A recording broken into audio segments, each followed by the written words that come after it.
police receive a letter from the killer himself. How many people do I have to kill before I get my name in the paper? Good evening. We have exclusive details. A new communication that could be from the killer. Those releases weren't meant for the public. They were meant for BTK. BTK. We truly feel that he is trying to communicate with us.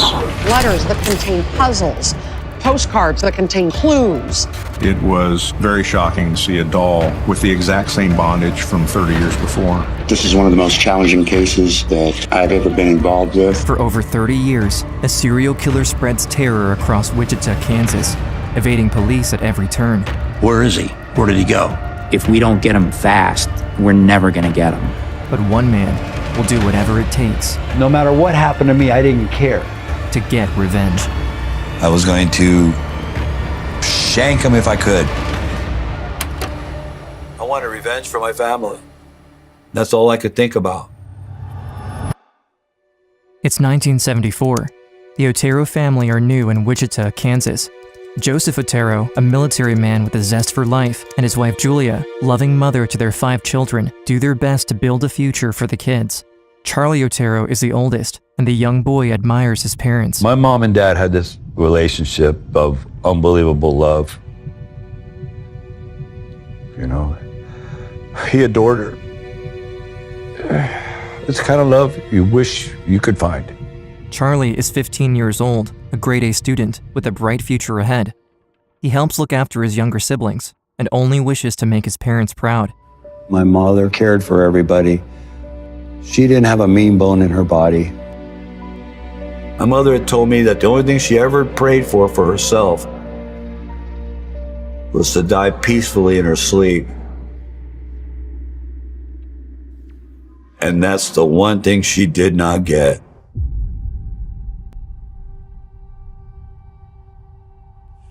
It had been snowing.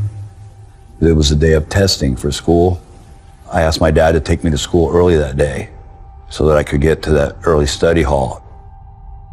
Danny and Carmen had to go with me because they were riding with him also.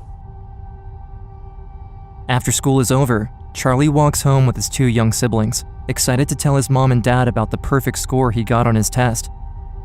As they approach the house, Charlie notices the gate to the backyard is open. He can sense something is wrong. Walked over to the back gate, opened it up, and my dog Lucky was outside. So I said, "Hey Lucky, what are you doing out here, buddy?" I opened up the kitchen door. And I noticed that my mom's purse was on the stove, flipped up. There was no sound, nobody.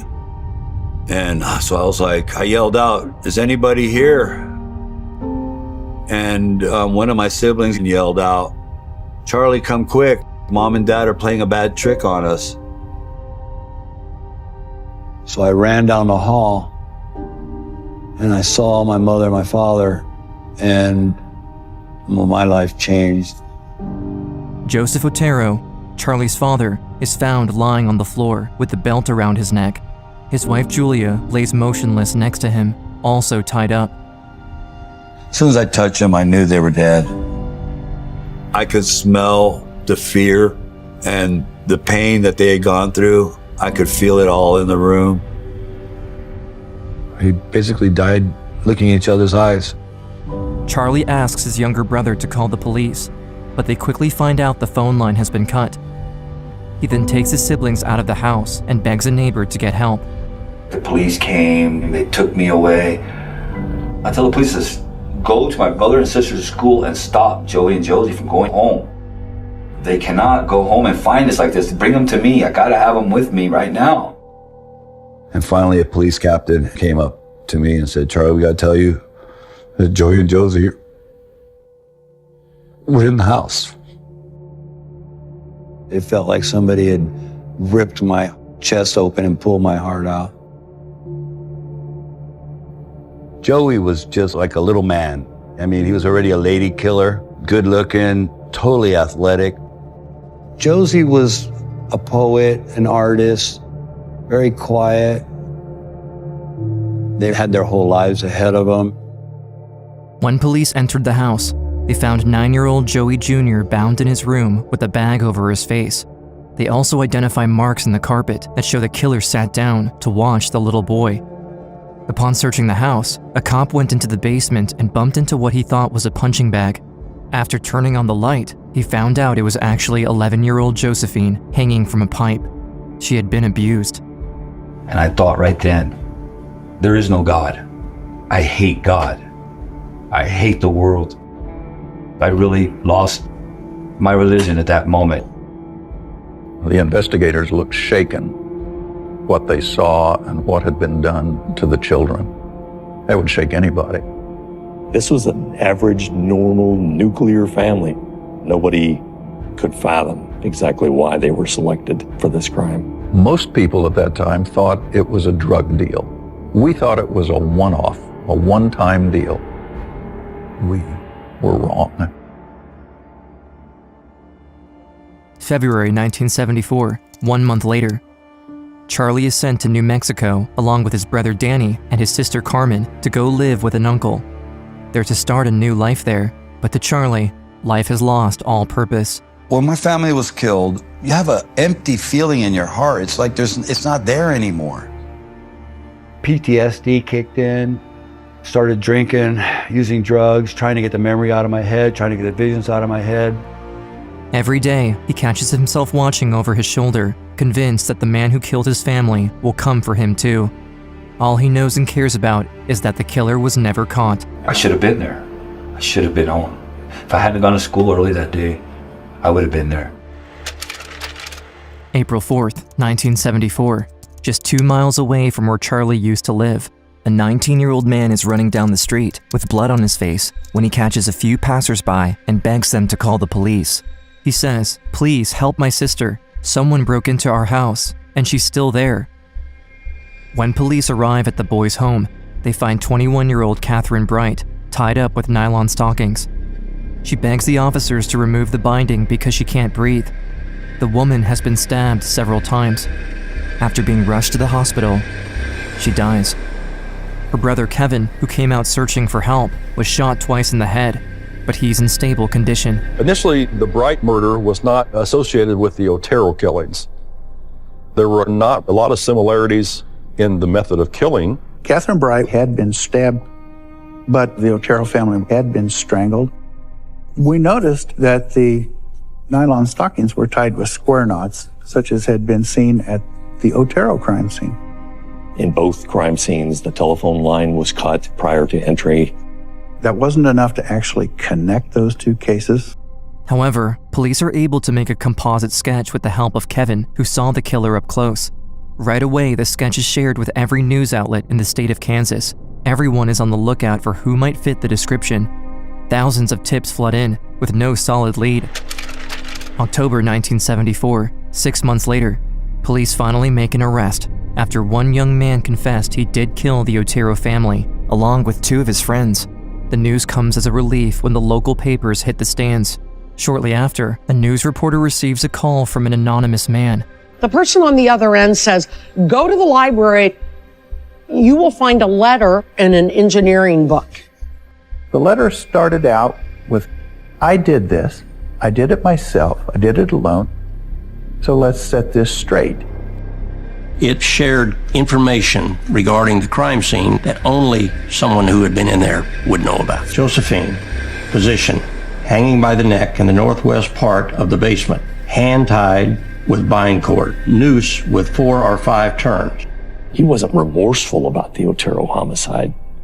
Somebody else was stealing his thunder, and he wasn't going to stand for it.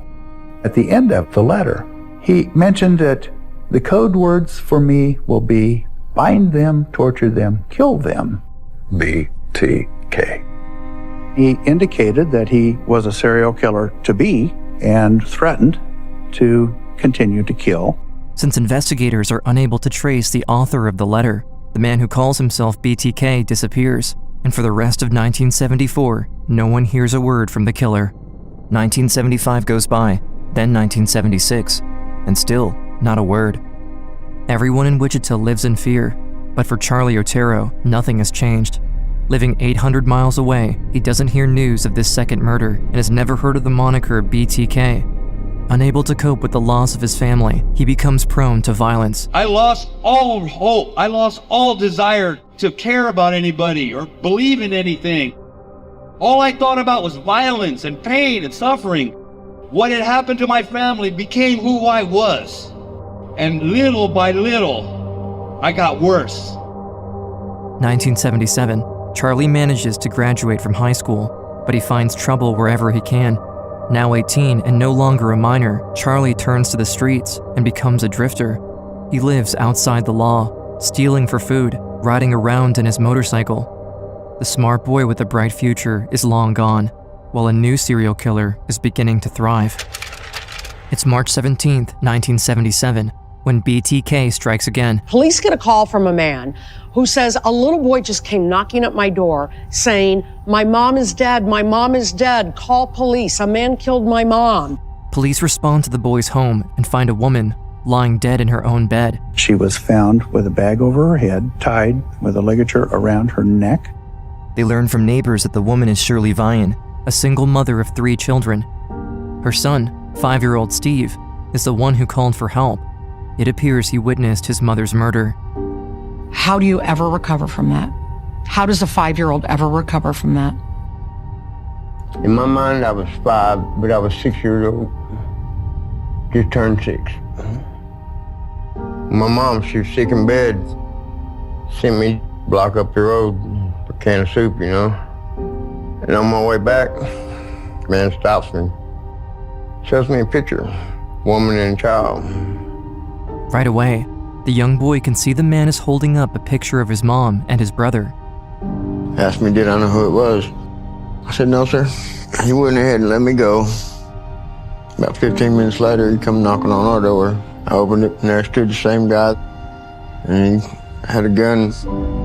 Mom said, do as he says.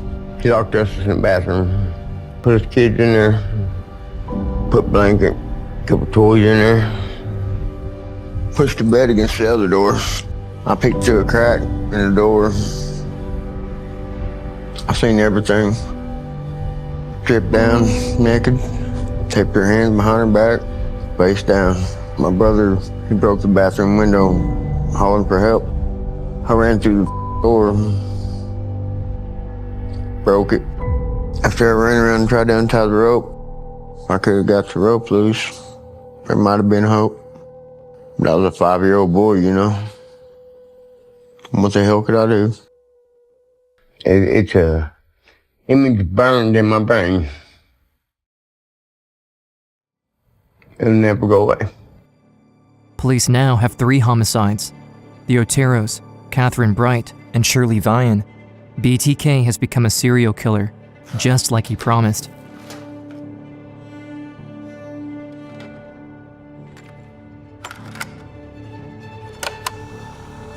Yes, you will find a homicide at 843 South Pershing, Nancy Park. We received a call about 8:20 from an individual that hung up the phone, and officers came out, and we have checked, and we do have a young lady that is a victim of a homicide.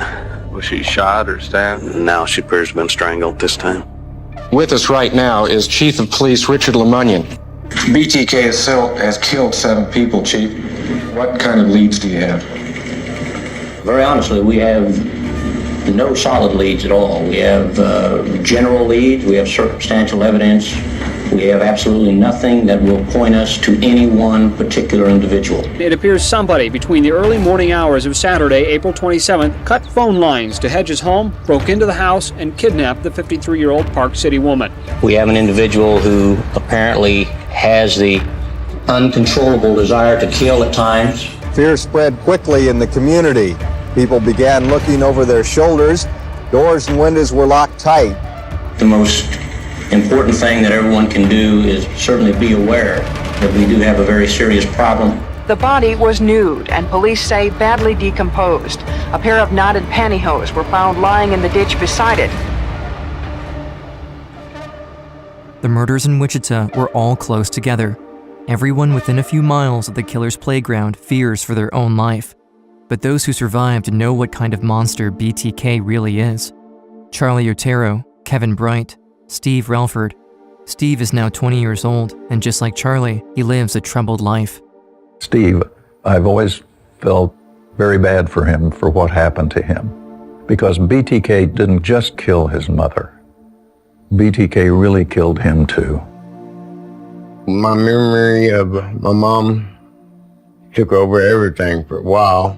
I didn't care what happened, care where I went, care if I died. Still sometimes I wish I did. Charlie Otero is now 34. His relationships are far from the picture-perfect love his parents had. He now has a son, a new spark in his life. He named him Joseph after his dad and his baby brother. It's a shot at redemption for Charlie, but in his heart, the anger and hatred has boiled up for far too long. I wanted revenge. I wanted revenge for my family. That's all I could think about. The year is 2004. There has been no news of the serial killer in over 12 years. Charlie has reached rock bottom. He's in jail, serving time for domestic violence for the last 4 years. He knows if his own parents were here, they would be ashamed of him. His son, who's now 16 years old, comes to visit him from time to time, but it only breaks his heart. 30 years ago today, 15-year-old Charlie Otero comes home from school to find his entire family murdered in this house on North Edgemore. And so begins the most infamous unsolved serial killing spree in Wichita history. BTK might have been able to get away with it for the rest of his life had he not let his massive ego get in the way. It's January of 2004. For the last 13 years, no one knows what happened to the serial killer. The media are doing stories on the 30th anniversary of BTK's first murder. According to the Wichita newspaper, it appears someone is also writing a book on the BTK case. BTK did not like that at all. He did not like that there was someone else writing his story. There was someone else getting publicity for the murders that he wanted credit for. And good evening. We have exclusive details. A new communication that could be from the serial killer BTK. Breaking his silence after 25 years. Serial killer apparently has resurfaced. Wichita Police Department on Friday received information. The Wichita Eagle received a letter. The letter contains Vicky Wegerle's driver's license, which was never recovered by investigators, as well as pictures that will shock police. Pictures of Vicky Wegerle on her floor in her bedroom is determined were not taken by anyone in law enforcement. They were taken by the killer. Everyone was in shock. No way. There's no way this is true. It can't be that he's still around. But when they examine the return address, it reads Bill Thomas Kilman. BTK. In the following months, BTK sends a steady stream of communications to the news media, letters, puzzles, all accompanied by a plastic doll wrapped in bondage, identical to those of the victims. It was very shocking to see a doll with the exact same bondage from 30 years before. As the FBI told us early in this investigation, if you can keep him communicating, he will make a mistake. The following facts about BTK are being made available to the public in hopes of identifying BTK. Investigators become more and more present in the news, sharing facts about the case, giving BTK the publicity he wants, all the while trying to appeal to his ego. This is one of the most challenging cases that I've ever been involved with. Those releases weren't meant for the public. They were meant for BTK. We truly feel that he is trying to communicate with us. That was kind of an invitation to BTK to bond with it. Between March 2004 and January 2005, Wichita police receives a total of 5 communications from the killer. On January 25th, the investigation takes a shocking turn. The latest letter is found in a cereal box, left at a Home Depot parking lot. Inside, the killer writes to police that he now wants to change his communication method. BTK asked police, can you trace a floppy disk? Please be honest. This guy thought that we wouldn't lie to him because we were enjoying things as much as he was. Well, law enforcement was not honest. They say, no, it cannot be traced. To respond to the killer, police need to post a message through the classified ads. The response was to be, Rex, it'll be okay. My fear was that he would send us a floppy disk, that it would lead us to maybe a false suspect, and then he'd know we lied to him. If this is a trick, BTK could disappear forever. However, for the first time, investigators have something they didn't have 30 years earlier: video surveillance from the Home Depot parking lot. The quality is poor, making it impossible to see the man's face. You wouldn't be able to identify anybody, but Ralph took one look at that film and said that's a Jeep Cherokee. This was truly the first piece of evidence we had that BTK didn't give us. Just days later, a floppy disk arrives at the Wichita Police Department from BTK.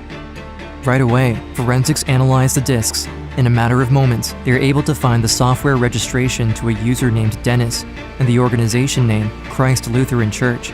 Went to, I think it was a Google search, and found Christ Lutheran Church, and when he clicked on the officers, there was a picture of a man named Dennis Rader. We think it can't be this simple. Maybe this is a setup. Dennis Rader was president of his church.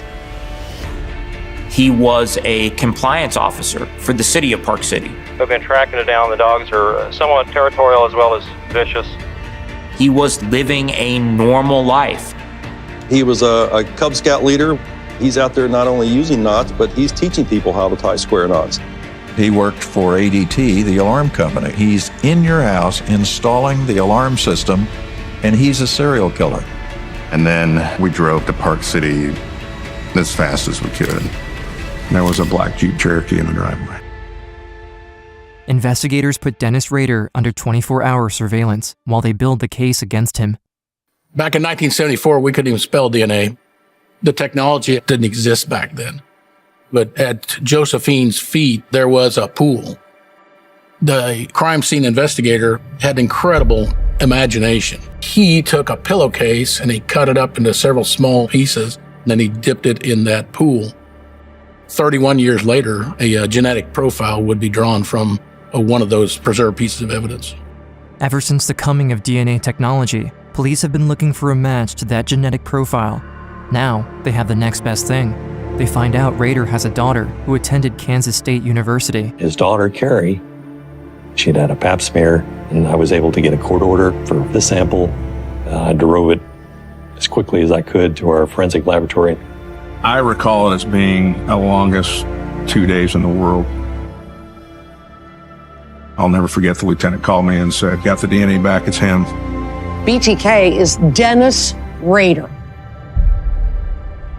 On February 25th, 2005, police arrest Dennis Rader on his way home for lunch in Park City. As he is faced with the investigators who finally caught him, the serial killer who terrorized the state of Kansas for the last 30 years is stunned. Lieutenant Landwehr pulls up in a Ziploc evidence baggie with the purple floppy disk in it. He slides it in front of Rader and says, "You know what this is?" Dennis Rader starts poking his finger forcefully on this floppy disk. And he says, "I got a question." I need to ask. Sure. Do you like? How can you like? Rader thought that Landwehr was doing this for the fun of it, that they had a good thing going. How can you like? Because I was trying to catch you. The BTK murder mystery may be nearing an end. That's right. Wichita police and city leaders confirming today that a person of interest taken in for questioning yesterday is in fact BTK. The bottom line, BTK is arrested.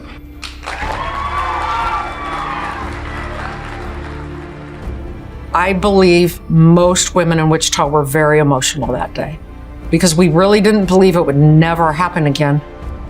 And you're like, we're finally safe. We're finally safe.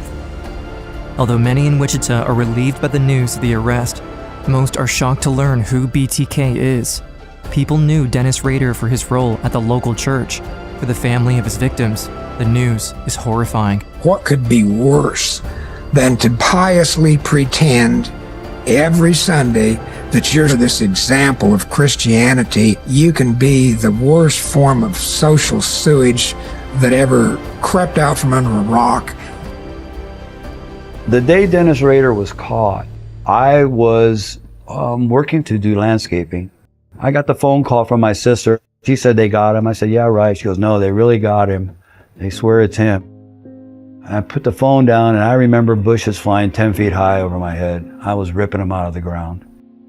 Charlie Otero, who has been struggling to put his life back on track, is confronted with the memory of his family's murder once again. Dennis Rader, the man who murdered his parents, his little brother, and his sister in cold blood, now has his face on every newspaper and TV channel in the country. For Charlie, the hate that was buried in a shallow grave comes boiling out, and now he will have to face him in court. The man accused of being the BTK serial killer returns to a Kansas courtroom this morning. Families torn apart by the BTK killings will be able to look someone in the eye. My mother died at the hands of one of the most disgusting social malignancies that's ever been introduced into this world. You always imagine the face of the devil.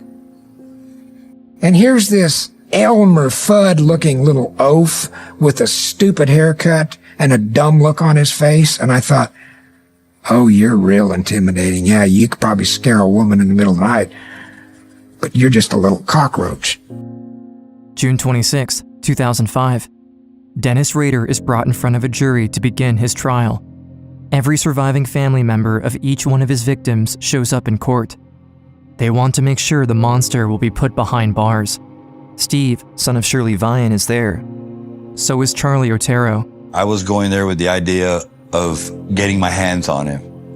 I was going to shank him if I could. All right, Mr. Rader, how do you plead? Guilty. No matter what happened to me, I didn't care. I just wanted revenge. Constitutions of the United States and the state of Kansas provide that a person charged with a criminal case is entitled to have a jury of 12 persons, 12 of his peers. I wanted revenge for my family. That's all I could think about.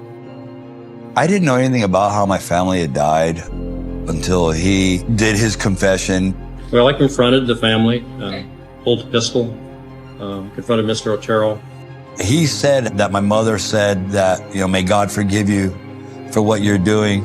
And it broke my heart to hear that my mom had said these things to a man while he's killing her family in front of her. I wanted revenge. I wanted revenge for my family. For the next 45 minutes, the courtroom is quiet as the serial killer describes what happened to each of his victims. I started strangling.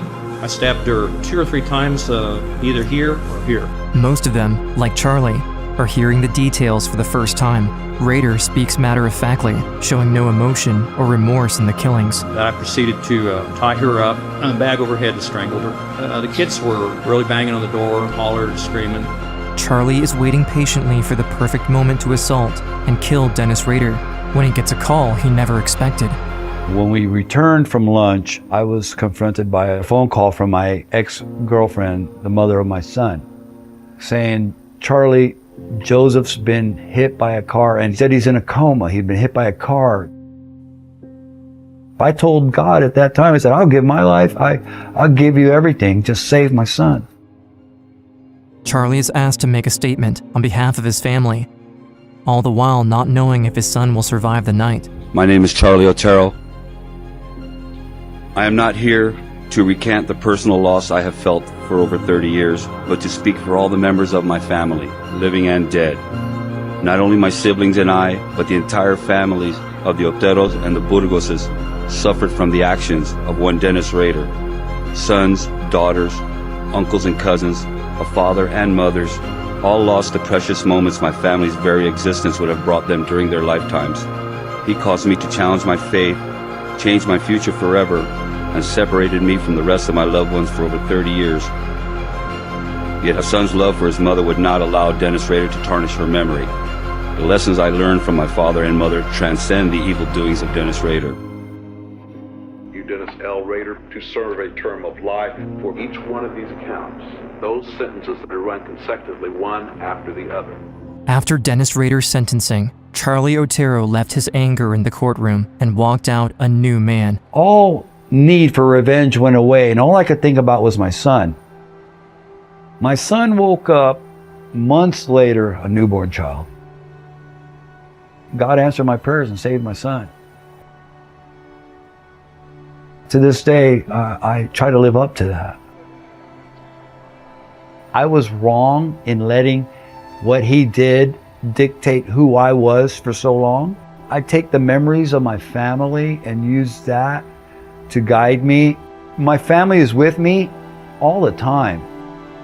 And I do a lot of speaking on a message of hope and redemption, trying to get people to understand that they can change their ways. After meeting another one of Rader's victims, Steve Relford, both men bonded over their common history. Charlie found a purpose in helping Steve fix his life, as Steve found a brother in Charlie. Because of this common devastation to our lives, Steve understands me and I understand Steve like probably not too many other people do. It seems there is a brighter future ahead for both men, as well as for other victims.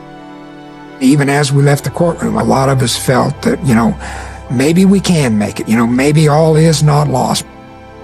Maybe we can live our lives in a way that is a tribute to the one we lost. We can memorialize them through us and through what we do to better the world around us. And while that doesn't bring back whoever we've lost and that pain,